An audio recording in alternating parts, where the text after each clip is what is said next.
Sorso e luminarie natalizie a rischio dopo la decisione del comune di Pordenone di tagliarle in gran parte della città. Anche nella Marca i sindaci si interrogano, c'è chi rinuncerà e chi le ridurrà. Stagista morto a 18 anni, CGIL, CISL e Wheeler del Veneto proclamano un'ora di sciopero in tutti i luoghi di lavoro della regione nel giorno dei funerali di Giuliano De Seta. L'inchiesta Mose, 332.000 euro confiscati dalla Guardia di Finanza all'ex assessore regionale ai trasporti Renato Chisso. Il provvedimento rientra nella sentenza di patteggiamento. Cordoglio a Vicenza, è morto a soli 55 anni Matteo Quero, lottava da tempo contro un male incurabile, fu assessore alla cultura nella giunta Variati. Mobilitazione dei comitati e associazioni cittadine in queste ore a Venezia contro l'obbligatorietà da metà gennaio 2023 della tassa d'accesso e l'imposizione per la sua esenzione del QR code anche per mestrini e residenti a Marghera. Giornalisti oggi in piazza per protestare contro la legge Bavaglio, l'impegno del procuratore generale di Venezia entro fine ottobre una circolare per gestire in modo equilibrato i rapporti tra procure e stampa. Meno 4 giorni alle elezioni, domenica sera dalle 21:15 e lunedì mattina dalle 7:30 una doppia maratona di Ring su Antenna 3 per raccontarvi in tempo reale risultati, commenti e analisi con ospiti in studio e inviati. Edizione regionale dei telegiornali di Antenna 3, buonasera e ben ritrovati. Dunque in primo piano quello che potrebbe essere un Natale spento, se non totalmente, almeno in parte, proprio per far fronte al caro energia, perché molti comuni, anche nella Marca, si interrogano se per le prossime festività natalizie sarà il caso di limitare, se non spegnere del tutto, le luminarie. È solo settembre, ma il Natale non è mai stato un pensiero così vicino. Alberi, luci e addobbi riposano impolverati nelle cantine, pronti a capire che vestito indossare in quest'anno particolare, se l'abito sfarzoso da festa o forse qualcosa di più semplice. Sì, perché in questa nuova era del caro energia nulla è più scontato, nemmeno le luci del Natale. Cominciano a pensarci anche i sindaci della Marca, dopo che il comune di Pordenone, in clima di austerity, ha deciso di spegnere le luci di questo Natale, o almeno nei quartieri della città. Direzione parsimoniosa anche per il comune di Mogliano, decisione del sindaco Davide Bortolato, quella di sostituire le luminarie con addobbi natalizi senza luci. Non spegne l'interruttore invece il comune di Conegliano, che pensa però a grandi tagli. Andiamo verso un autunno che si prospetta come un autunno difficile per tutti i nostri concittadini. Non penso che sia il comune che deve dare l'esempio sbagliato, per cui andremo verso la riduzione delle luminarie. Adesso vedremo se l'annullamento totale, ma sicuramente un grosso ridimensionamento. Gli anni scorsi si parlava di 30.000 euro di investimento, penso che quest'anno non supereremo i 10. Non spegne le luci e punta alla sostenibilità il comune di Castelfranco, che non vuole rinunciare alla magia del Natale a costo, in caso di emergenza, di qualche riduzione. Il comune di Castelfranco Veneto non intende percorrere la strada di mortificare le festività natalizie non dando la possibilità di mettere le luminarie.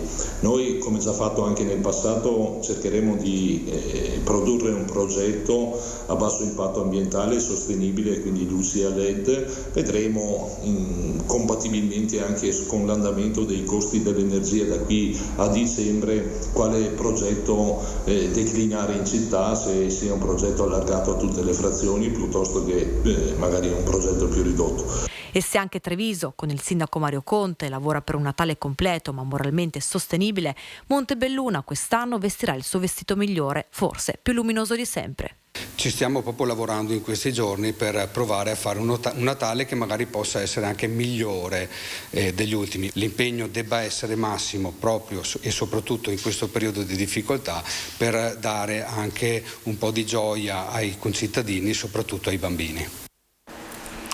I sindacati del Veneto hanno proclamato un'ora di sciopero in tutti i luoghi di lavoro della regione nel giorno dei funerali di Giuliano De Seta, 18enne studente morto venerdì scorso mentre stava facendo uno stage in un'azienda a Noventa di Piave.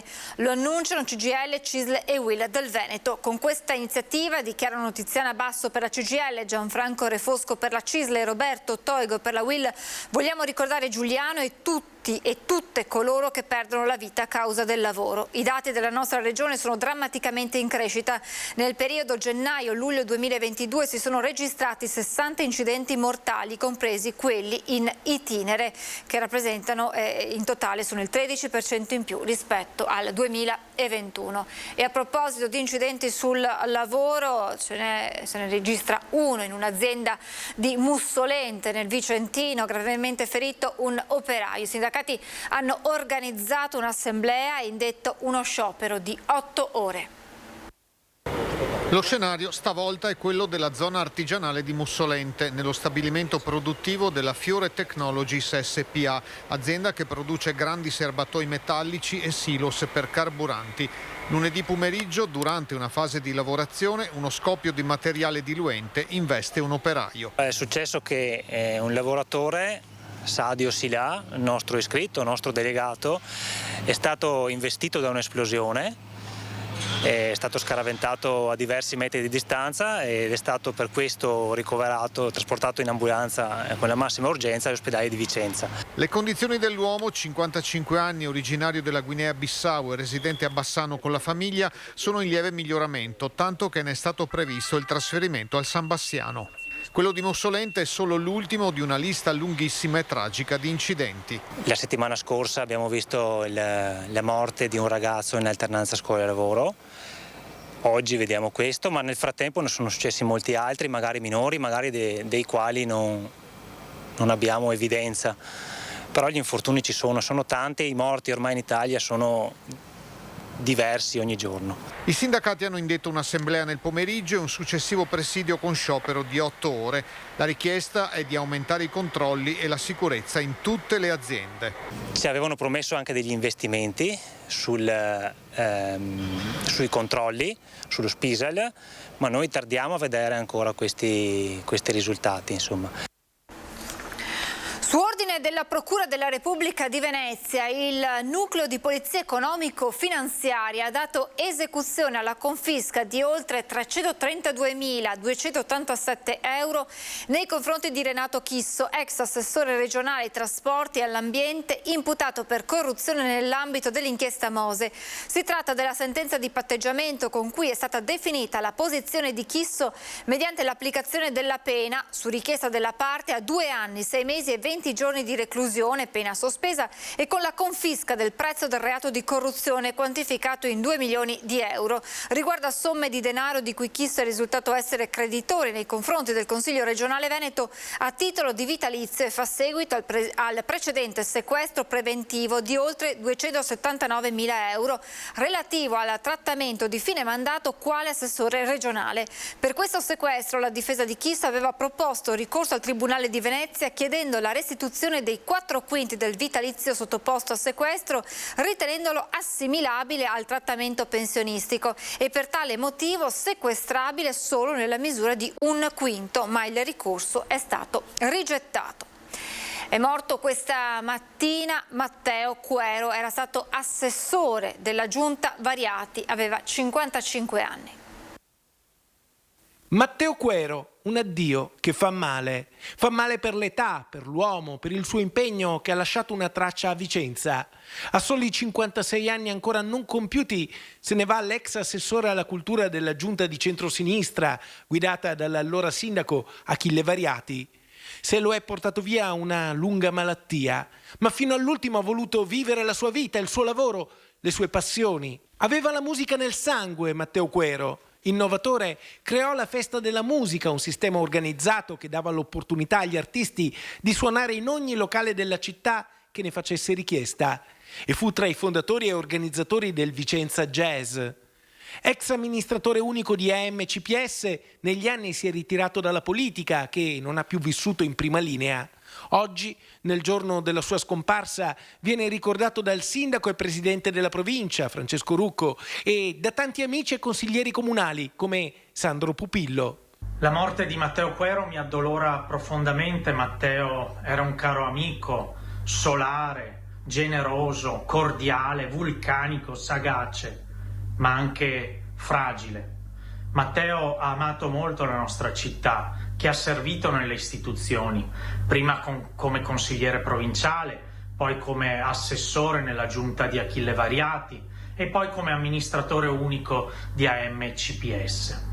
Matteo era una persona che sapeva darti l'idea giusta, ti imbeccava spesso, ti stimolava, alle volte anche in maniera provocatoria. Molte delle sue intuizioni oggi costituiscono un patrimonio per la nostra città.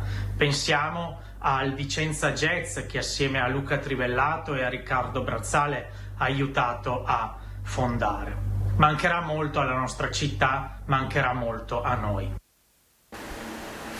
A Senigallia, colpita in modo devastante da un'ondata di maltempo, la situazione è ancora critica. Il sindaco lancia questo appello ai veneti, supportato dall'assessore all'ambiente della cittadina marchigiana, la rosatese Elena Campagnolo. La situazione a Senigallia, devastata dall'ondata di maltempo dei giorni scorsi, è ancora critica e la rosatese Elena Campagnolo, assessore all'ambiente della cittadina marchigiana, ci ha inviato questo appello del sindaco Massimo Olivetti. Sono Massimo Olivetti, sindaco di Senigallia. Avrete certamente saputo della grande tragedia che è capitata nella mia città. Abbiamo gran parte dei nostri territori occupati d'acqua, abbiamo bisogno di liberare le cantine. In questo momento in particolar modo abbiamo bisogno di autospurghi per le strade, per i tombini, per le fogne e per liberare sia i primi piani delle case che i sotterranei. Il problema è che in questo momento non troviamo nei nostri territori un numero di autospurghi sufficienti, per cui chi avesse a disposizione prego mettersi in contatto con noi. Ecco il numero a cui far riferimento per rispondere alle necessità dei cittadini di Senigallia.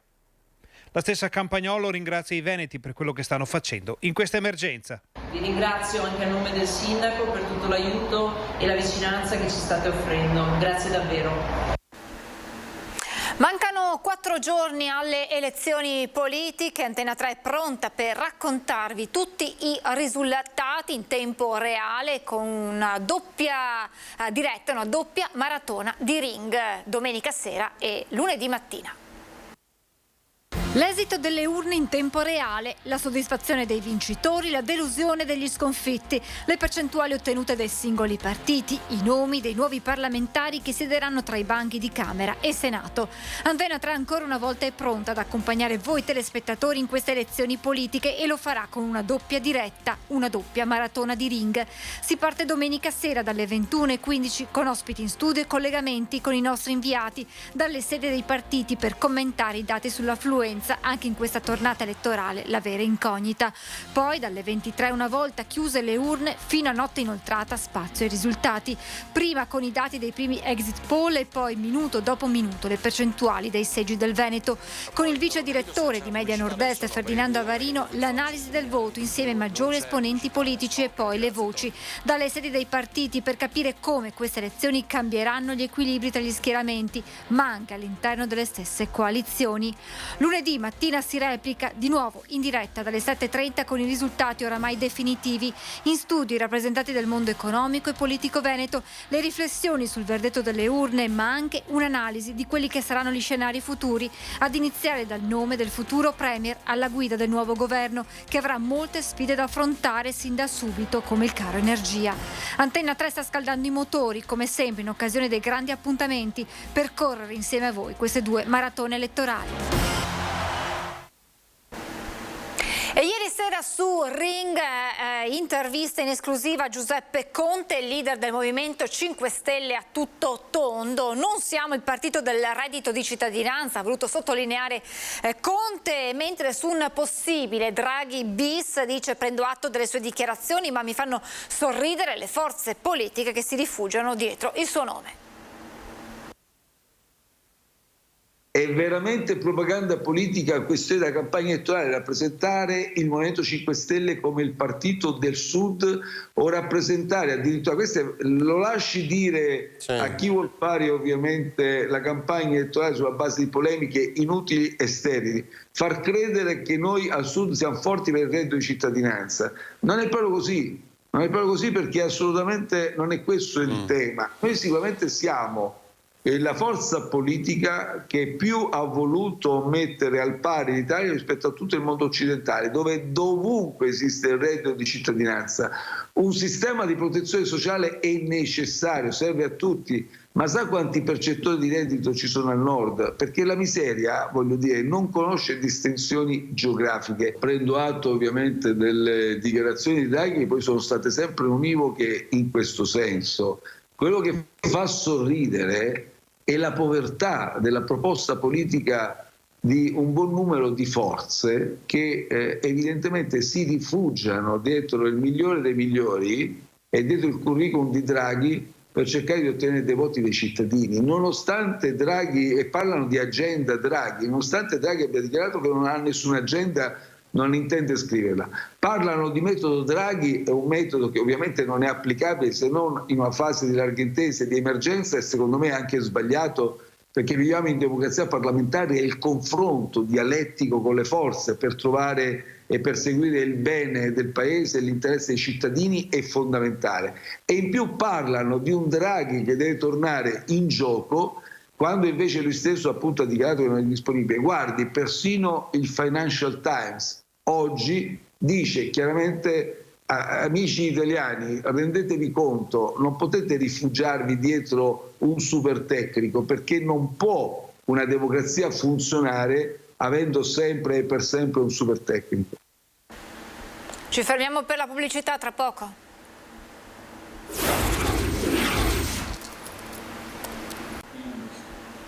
Rieccoci in studio, giornalisti oggi scesi in piazza per protestare contro la legge Bavaglio. È arrivata la rassicurazione, l'impegno del procuratore generale di Venezia. Entro fine ottobre, ha detto, una circolare per gestire in modo equilibrato i rapporti tra procure e stampa.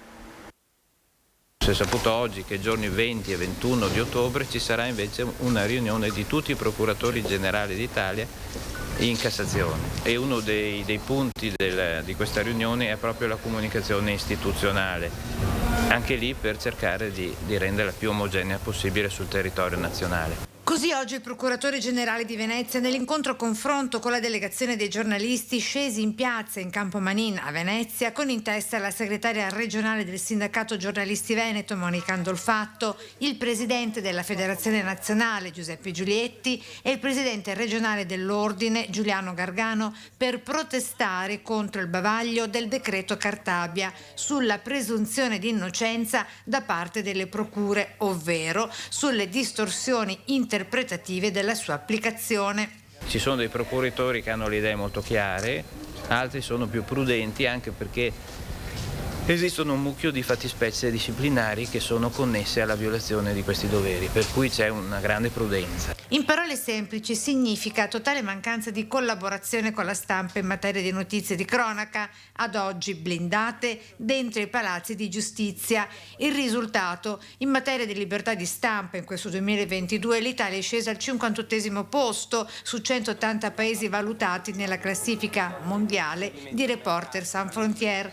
Vuol dire che fare i giornalisti diventa sempre più difficile. Lo sa bene Cristina, la cronista veneta di Giudiziaria, indagata per favoreggiamento per aver scritto del figlio di Riina a Padova. Ora io sarò processata per concorso in rivelazione del segreto istruttorio. Il processo inizierà l'11 ottobre a Padova e lo affronterò a testa alta, andando fino in fondo perché giustizia sia fatta. Le querele Bavaglio che voi stessi più volte avete segnalato, chiedendo la cosiddette querele Bavaglio, le querele che io uso per intimidire e non per restaurare la mia immagine, crescono a dismisura, voi li archiviate. Importantissima la promessa di oggi del procuratore generale in materia di trasparenza e tempestività dell'informazione della notizia con i cronisti, che si traduce nel diritto per i cittadini di essere informati correttamente nei fatti verificati appunto dalla stampa. Nel 2010, quando avevamo lo stesso identico problema, proprio da Venezia partì la prima manifestazione a livello nazionale. Quindi il Veneto è sempre il più reattivo a queste cose, anche perché siamo stati perquisiti in tanti. Restiamo a Venezia perché è in corso proprio in queste ore la mobilitazione di comitati e associazioni cittadine contro l'obbligatorietà da metà gennaio 2023 della tassa d'accesso. Per noi a seguire la manifestazione la nostra Anna Maria Parisi. Buonasera Anna Maria.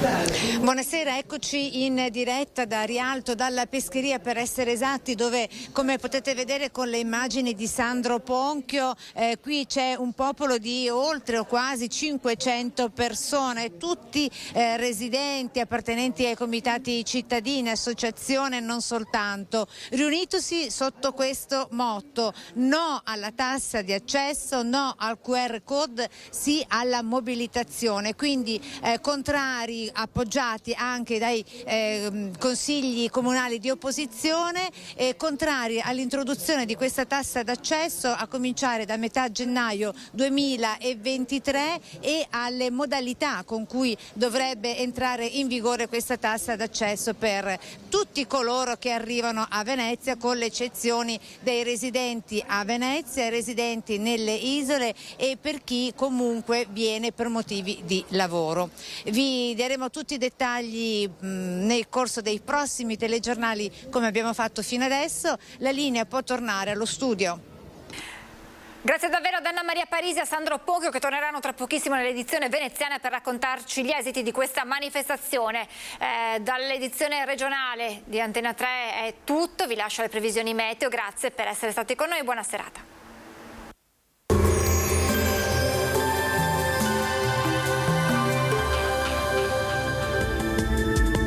Benvenuti al meteo. Pressione atmosferica stabile, poi nel weekend arriverà una perturbazione. La giornata di giovedì 22 settembre sarà ancora all'insegna del bel tempo. Vediamo insieme il dettaglio. Sul Veneto prevarrà il sole con cielo in genere sereno o poco nuvoloso, a parte qualche modesto addensamento nelle prime ore sulle zone montane e costiere, ma anche nel corso del pomeriggio sarà possibile. Precipitazioni assenti. Venti in pianura da moderati a deboli dai quadranti orientali. Temperature stazionarie e clima piuttosto fresco per il periodo. Minime tra 8 e 12 gradi, massime invece comprese tra i 17 e i 21 gradi. Spostiamoci ora sul Friuli Venezia Giulia, su pianura e costa cielo sereno o velato, sui monti poco nuvoloso, venti a regime di brezza. Temperature minime sui 10-13 gradi, massime intorno ai 20-21 gradi. Infine diamo uno sguardo al Trentino Alto Adige, dove avremo locali nubi basse nel primo mattino, più probabili ed estese sui settori meridionali della regione, poi decisamente più soleggiato. Temperature minime intorno agli 8 gradi, massime sui 21 all'incirca. Dal meteo di Antena 3 per ora è tutto, grazie per l'attenzione, arrivederci.